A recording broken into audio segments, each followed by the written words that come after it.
for coming out to the Spirits Experience. Cheers. Cheers. Cheers. Let's invite Davin up here to tell us about real spirits. All right, so how did the distillery get started in the brewery? Was there somebody came along and said, we really need to do this? Like a brewer was tinkering with it, or what was the genesis of that? And then how did they rope you in? So Brad started the distillery again 25 years, or the brewery 25 years ago, but he always had an affinity for whiskey. I feel like if the tables were turned and he started working at a distillery, it would be real spirits at the beginning. But as it turned out, it was a brewery that he started working at. When he started working there, shortly then after, he was able to acquire the brewery himself. Always had whiskey on the mind, but the brewery obviously takes a lot of time and effort to build up and keep it going. Again, the distilling never left his mind. Fast forward, So I came on, fast forward about 15 years later, distillery came back up in his mind. He had the time to start to talk about it with another brewer, Ty Phelps from Andalusia, and they were very interested in whiskey. And the more they talked about it, they felt like they could, again, put the resources together, buy a still, and start making whiskey from their beer styles. And that's what they did. About 6 months into that venture, maybe a little bit more, Ty and one of the chemists at Real Ale decided that they wanted to do something on their own, make something completely unique and different on their own. And so that was the birth of Andalusia Whiskey Company down the street from us. Still very good friends of ours. We love Andalusia very much. And they're making fantastic products. And so that kind of opened up the door for me. I was a transient from Utah. Yes. And moved here 2 years prior, leaving High West. I moved here and didn't have a job in the industry for 2 years, but I had a job, just wasn't my most favorite job. We'll omit that. But it took me about 2 years to get back in the industry. Eventually, through several different interviews of different distilleries and finding the right fit, not just for them, but for me as well, Real Ale popped up, and their philosophy of doing everything from grain to glass, their beers are unpasteurized, unfiltered, to retain their final quality of flavor really kind of spoke out to me. And so went through the interview process, and luckily I won the job, and I've been happy there ever since. I mean, the people there are wonderful. I think maybe we need to interrupt for a second, because I want the audience online to appreciate what we're about to taste. If you haven't received yours already, you might have. So shh, if you like it. So basically, it's going to feature both your bourbon and your gin. You've got 1.5 ounces per drink of gin, 3/4 ounce of bourbon. You've got a citrus blend that's going to be your ginger, little lime, little osage, kind of cut it, get a little floral note. Love. A couple of dashes of regular Anglo bitters per each drink. And then some Syrah de Leopard, which basically means meadow in French. Think of it kind of as an almond pour, more like a Nord shot, thinner version, more of a syrup. All of those blended together are going to give you this quality cocktail. Hopefully you guys are enjoying. This is it's a riff off of The Suffering Bastard, for those of you that know cocktails. I know The Suffering Bastard, yeah. I think you do. Yeah. Okay. So that's what it's a riff off, meaning it's not meant to be exactly, it's a spin off of it. So that's the mixologist's creativity. So give us what you got with your thumb and tell us why.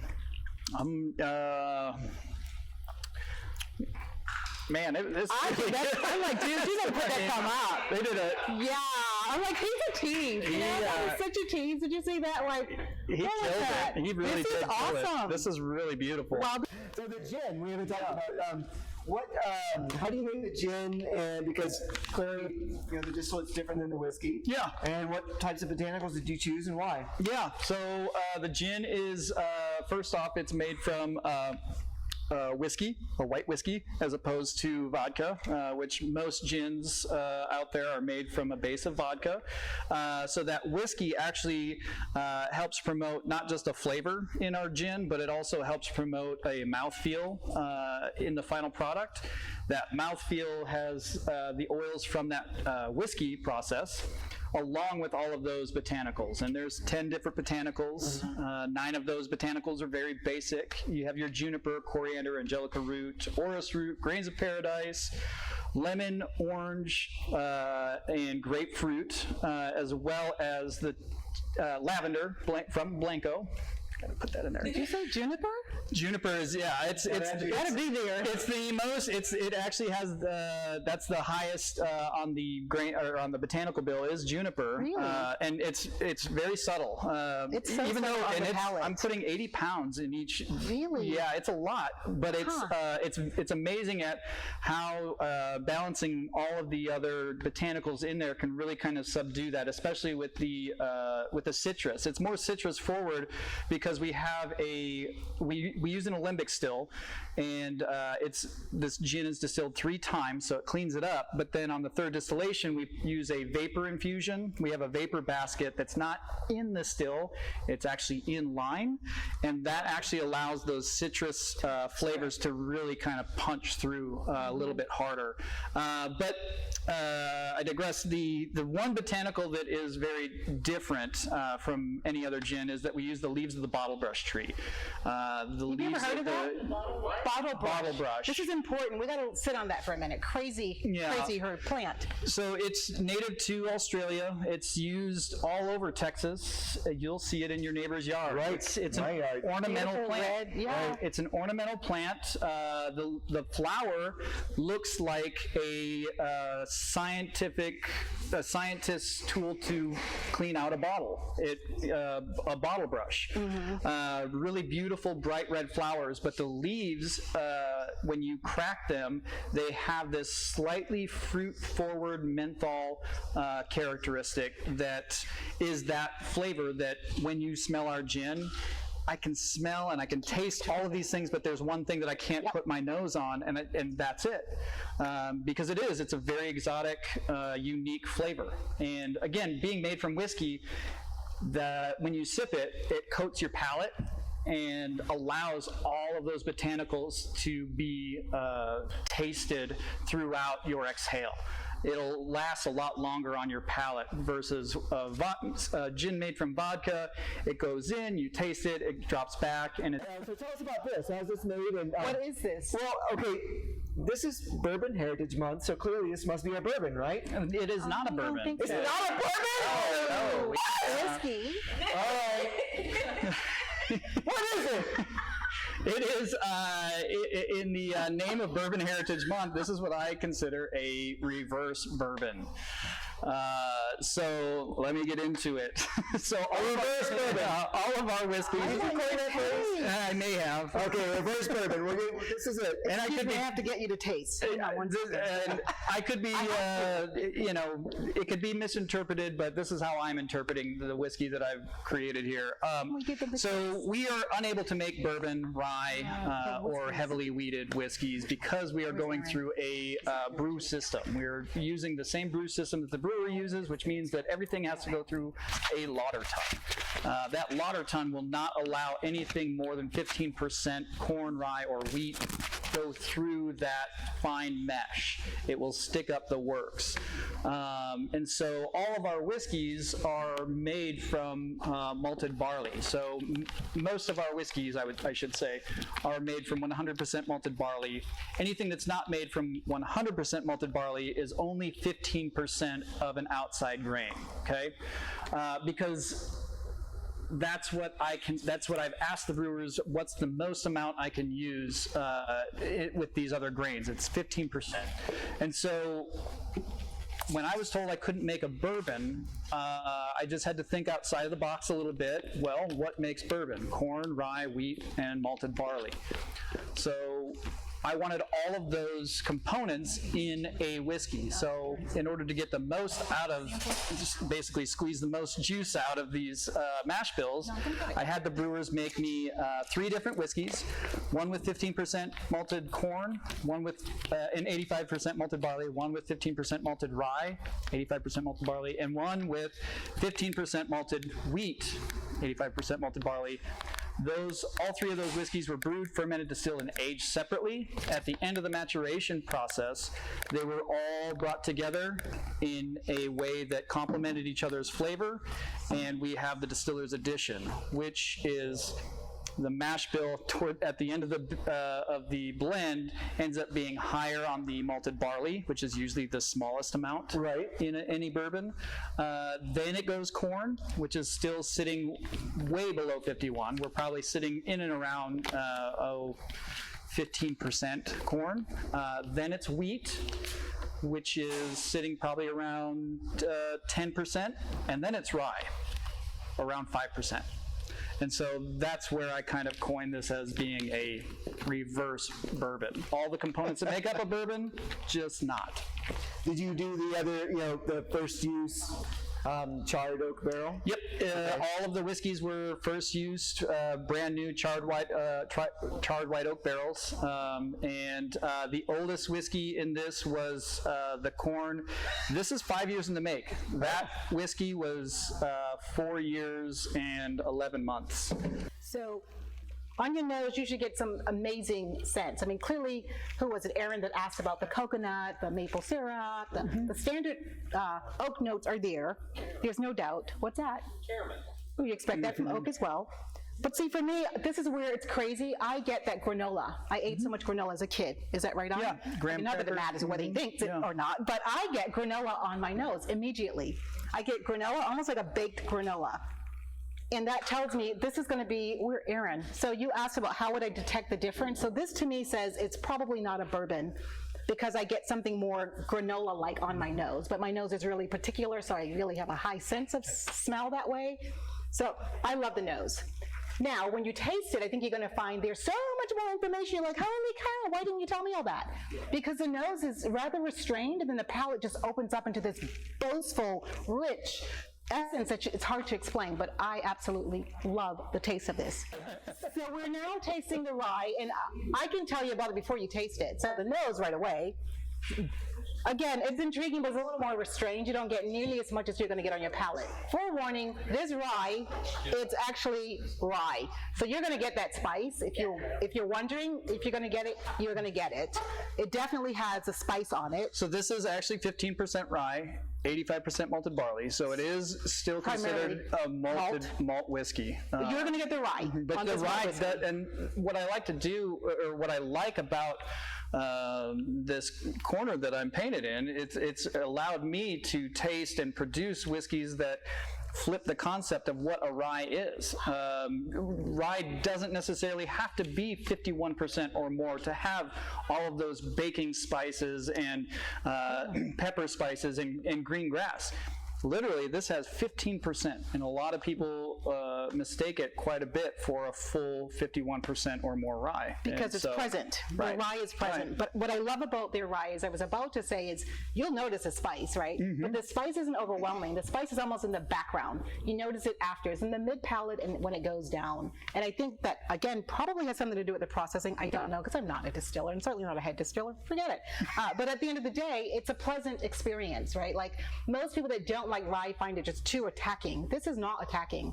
It's almost sweet on the palate initially, and then you're full. It's like, oh, you got a little bit of rye going on. Right? It's damn beautiful. It's just, I love it. So this is the signature. The signature select was actually a blend of the same whiskeys that make up the signature whiskey. So those 2 different beer styles, the Belgian Triple and the Real Heavy Scotch Ale, along with a third whiskey that was finished in port wine. So you're going to end up with more raisin characteristics. On the back end, you're going to still have that granola, the honey, and that honey gets a little bit sweeter with that sweet red wine finish barrel. But this is not a one-off. I do this once a year, and I appreciate the company for allowing me to do that, because when I presented it to them, I'll be honest, there was crickets, and you'll understand why here in a second. So this is a spirit that I feel exemplifies myself in a bottle. It exemplifies myself for my passion for the outdoors. Some of you may know and some of you may not, but I'm a distiller full-time. I work 4 tens Monday through Thursday, which opens up my Friday, Saturday, Sunday, and I am a fly fishing and hunting guide on Friday, Saturday, Sunday Seriously? as well. That's this guy, yeah. And so this is a representation of all of my passions in one bottle. And so what this is I want to be straightforward. This is not a mezcal or a pechuga or anything like that. What I've done is I've taken the distillation practice of pechuga and brought it back to the United States. And so pechuga is a Oaxacan spirit that is made with nuts, fruits, berries, botanicals, also maguey or agave from around those areas. They then they distill it. They add the nuts, fruits, berries, botanicals, but the main product, or the other main ingredient in there, is a protein. That protein is typically a turkey breast. Pechuga meaning breast. That's where the name comes from. So there is a protein in the distillation practice. I brought that practice back to the U.S. So our base spirit on this is malted barley and wheat and passion fruit. This gets confusing. Sounds confusing. So when you ferment grain, you get whiskey. When you ferment fruit, you get brandy. This is a combination of fermented grain and fruit. So you have a brisky. I like that spin. Look at you. It's a hard one to place on a shelf in a liquor store, let me tell you. So you have that as a base spirit, but then I went around and foraged all the nuts, fruits, berries, botanicals that are in this. In the forage, in this particular one, we have peaches from Fredericksburg. We have dewberries that were picked out in Texas Hill Country. We have pecans that are from our river basins here. We have rosemary that were picked out in the field. Lavender from Blanco. We have bottle brush that's grown on property because that's kind of our house botanical. I house smoked chipotles on my smoker. Then we have lemon, grapefruit, and orange peel from the Rio Grande Valley. So all of those go into the distillation, as well as every year I hunt a hog that the leg of the hog goes in the distillation. This is so mad crazy, he had to tell the story. Not lying. You've got to go to the distillery. For you online, please come visit, because it is mad crazy. It's truth, though, truly. It is meant as a tool, more so than a spirit to be imbibed in general. I created a ritual behind it. So this is something that's drank for good luck and prosperity in any outdoors adventure. Whether it be fishing, hunting, outdoor, downhill mountain biking, or whitewater rafting. So there's a lot of Texas in here. What's that? Cross-country skiing. We all know can be super dangerous. That is brilliant. But so the ritual is you're going to so this already has Texas in it. You're already covered if you're drinking it in Texas. But say you're cross-country skiing in Utah. What binds you, or Oregon? Thank you. Okay. So if you're cross-country skiing in Oregon, what binds the spirit to you to that land? There's really nothing in this bottle. So what you're going to do is you're going to find a local honey from wherever you're having that experience. In this case, cross-country skiing in Oregon, you're going to find a local honey from that area. The bees did the foraging for you from that local flora in that area. You're then going to rim your glass with that local honey, pour the spirit into the glass, light the spirit on fire. That awakens the spirit, lets it know that you're there. put the flame out, lick the honey, drink it back. That honey is now what binds you to the spirit, to the land, to give you good luck and prosperity on any adventure. We will do a post-show, let us sample, but for now, Thank you so much. Yeah. This was fascinating. Thank you Really guys. appreciate it. Absolutely. I couldn't get you out. I'm sorry we cut it off. I know. It was awesome. But he's going to come back for the end of the show. Thank you so much. Yes, absolutely. Thank you. Appreciate it. This was fun. This was a lot of fun. Sir, boom.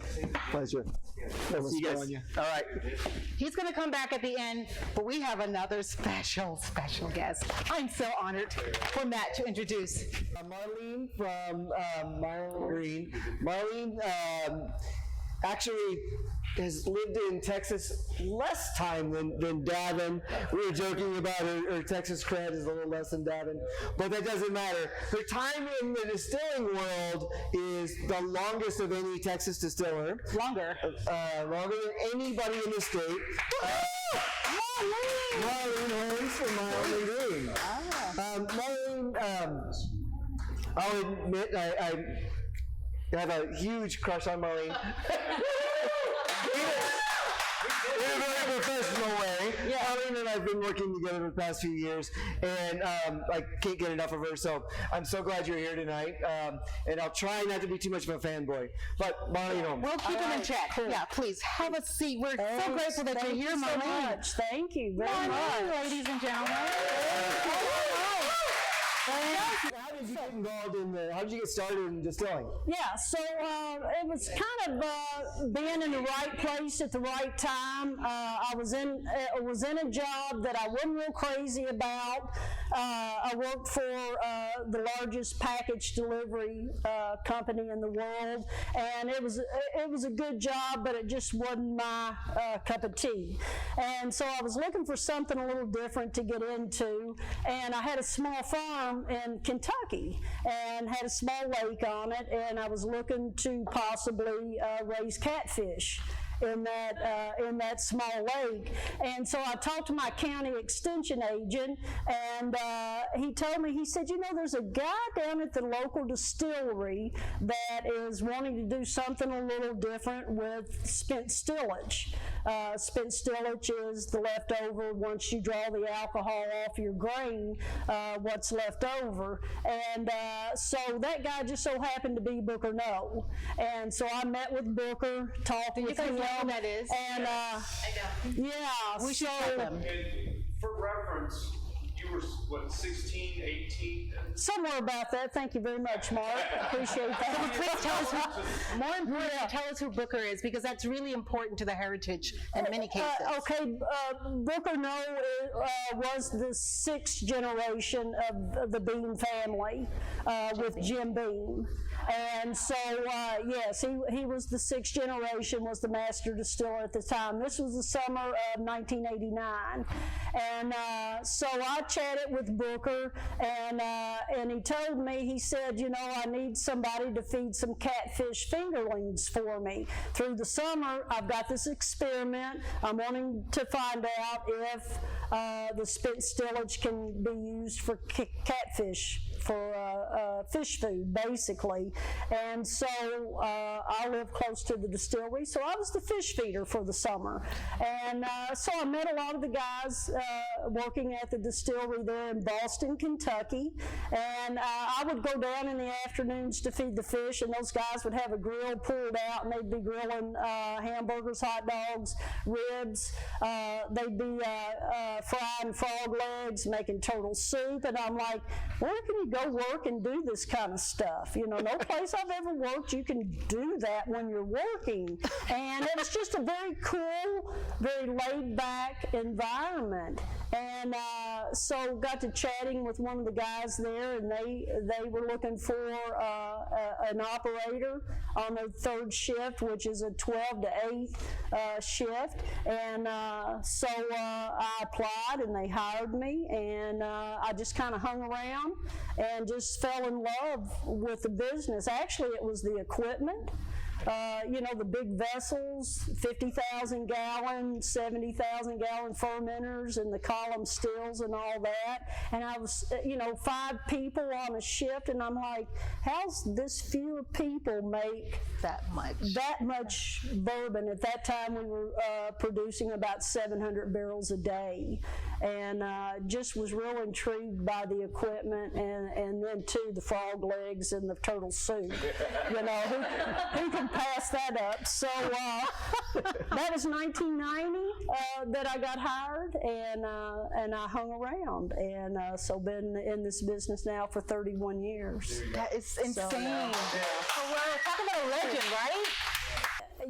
This one is very near and dear to all of our hearts on our team at Milam and Greene. But the plaque over here, Best in Show, we just won that award last month at the American Craft Distillers Association. That kind of swept the boards. It was Best in Show, Best Whiskey. It was a gold medal winner 2 years ago. Yeah. So solid. Yeah. Like best of show. You know how crazy that is? Yeah. So that's what we've got is our rye finished in a port barrel, and so it was a double gold winner for us 2 years ago. You were drinking double gold, people. Okay. Yeah. So this one is very, very near and dear to our heart. Not that all of them aren't, but this was pretty cool because this was our peers in the business that chose this as Best in Show. Yeah, it's pretty amazing, actually. It's the team that we have, I think, assembled at Milam and Greene that make us kind of stand out from some of the other distilleries. Heather Green, there's nobody in this business that works any harder than that lady does. It's all I can do to keep up with her, to be quite honest with you. But she is not only just a great business lady, but her ability to blend and her nosing and her tasting abilities are just, off the charts. And so it's a big honor to us. Everybody out at the distillery, the whole staff, folks from our bottlers up to our folks in the tasting room, to the folks in the office, our finance people are just very, very honored to have this whiskey. You are So we have something very special that has not been released yet. Do you want to hold up that bottle and show us what we have coming out? Yeah. Now, I didn't put a label on this. I kind of scrambled this afternoon to put this together, but it's what this is. We had our first grain to glass release last fall. This is batch number 2. And so you guys have the great honor of being the first folks that will taste this. So this is 9 barrels. Everyone's nodding yes. I haven't even tasted it. I'm sorry. I'm like, yes. Yeah. At home, it's a yes. Yeah. Yes, go for it. So this is 9 barrels that we made back about 3 years ago. And so we took those 9, batched them together, dumped them, batched them together, and the proof come out at 115. We did several different proofs, proofing down to see if we liked the taste better, and we always went back to the cask strength on it. I'm glad you did. We think it's very nice. This is a truly seductive sip. I mean, honestly, it's crazy descriptive, but it's enticing. Right, the nose is a bit restrained for me, but the palate opens up with all of these nuances that you do not expect, because I pay attention to my nose first, so I don't get my nose notes that I'm used to. But the palate is explosive, it's glorious, it's nuanced. It doesn't fight you one way or the other. It is so seductive. It's fantastic. At cask strength, this is a very approachable whiskey. It's smooth. It is not what I'd expect for cask strength at all. So one thing that we can't see from this unlabeled bottle is on this particular release, it's going to say artfully distilled by M.K. Holmes. And I just think it's a wonderful honor to have that on the label. And so cheers to you for having really grain to glass with your name right on it. Thank you so much. Well, before we take more questions, I want to bring Braden up one more time for a final cocktail, because we're not done yet. We have yet another cocktail. So the next cocktail that I'm going to present for y'all is made with our friends from Milam and Greene rye, our port rye. And it is one of Harry's concoctions. It's a play in an old fashioned. So it's going to be a couple little batches of black walnut bitters, little agave nectar, about a half ounce of agave nectar per. And in the true spirit of an old fashioned, we're going to get a hell of a lot of our good bourbon. So we now have Marlene to give us an assessment of what Harry's concoction was. Remember, Braden owns none of this. Yeah, this is very nice. I love this. So the thumb is which way, Marlene? The thumb would This. Oh, she does the same thing. The thumb would be. Can't you do this? This is all very this nice. cheese. Yeah. You know, I'm a big walnut fan. I love walnuts and brownies and what have you. Same. You can pick that up, and it's lovely with the port rye. Well done to you, Harry. Very nice. Okay, Very well, nice. that's what we have. And with that, we're going to bring Davin back up and have a nice little round table, kind of, sort of, to close us out. So we had a wonderful presentation from both of the distillers. I love that you guys are neighbors. I love that, you know, when Marlene moved to town, you were here to welcome her. Tell me a little bit about what does it mean to have a bit of a center of excellence in distilling in Hill Country? It was, yeah, I mean,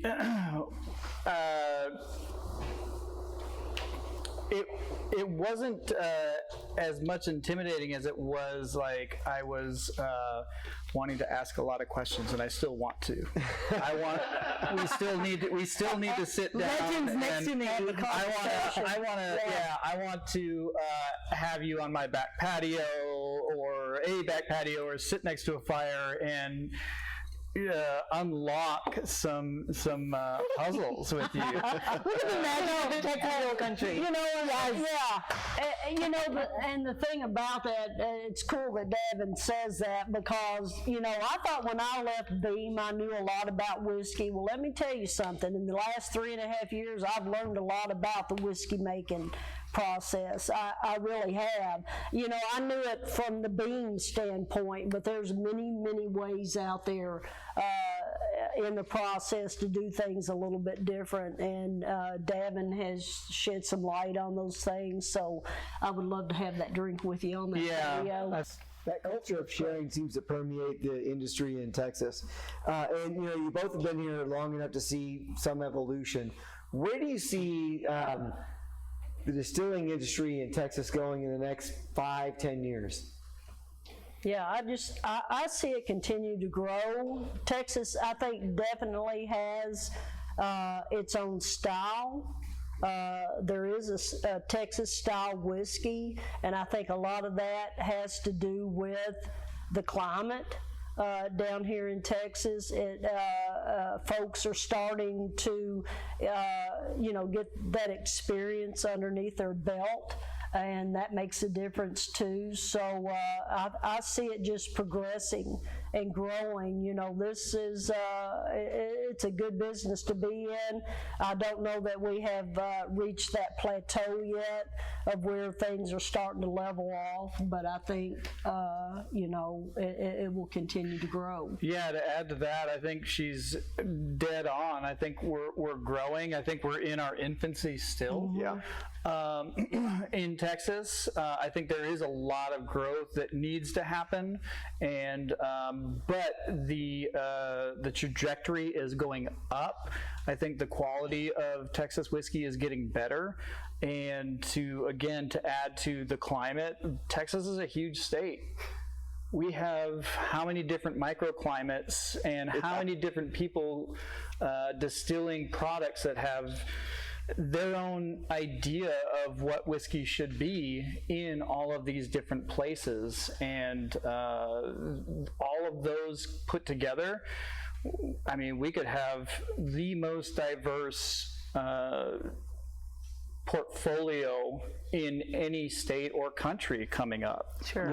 I really think that we're on by no means have we plateaued. I think we are only going up. Trajectory is definitely heading up. Yeah. I love that you talked about the terroir earlier, and I think that's so important, as did Marlene. And most of us in the distilled spirits industry, we don't think of grains as terroir. We don't think of the microclimates. In the wine industry, of course we do, right? Of course, because that's my world primarily. But I think it's important to talk about that and to understand what that does, right? Like when you've got Davin kind of hinted on it earlier, but when you're dealing with a certain terroir and what you do with that, that's what makes it individual. That's what gives it its personality, if you will. Because Kentucky has its own, as does Texas. And then if you're using the resources from that state and then the different areas within that state, you've got a whole hodgepodge in your profile if you do it right. Yeah. So I think that's really cool. We should honor that in Texas, because I think that's really hard to do, but it's being done. And I think our last speaker, still Austin, Chris, spoke about it.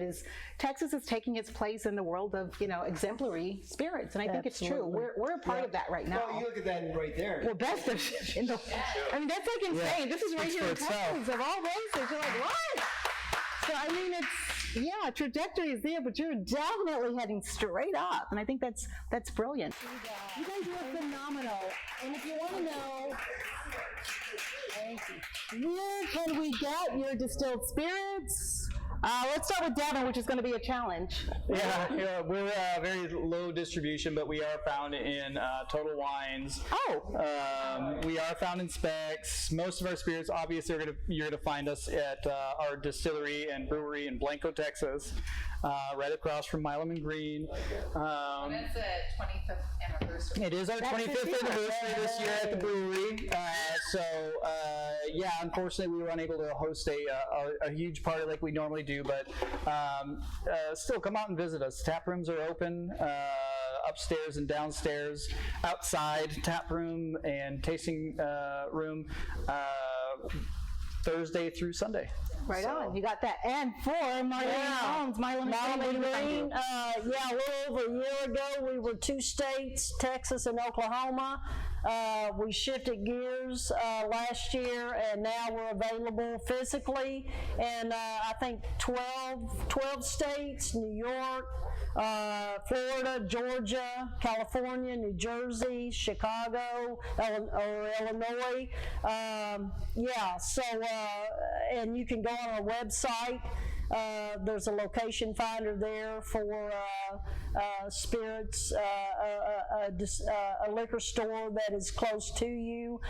Mash and Grape, we're available in 41 states now through Mash and Grape. So, pretty much throughout the nation. So you online, you have no excuse. Milam and Greene. Yeah. Right on. Yeah. Well, thank you both so much. Thank you so much. Thank you guys for being here. And for those of you online, there's a lot of you, so thank you. Thank you. Cool.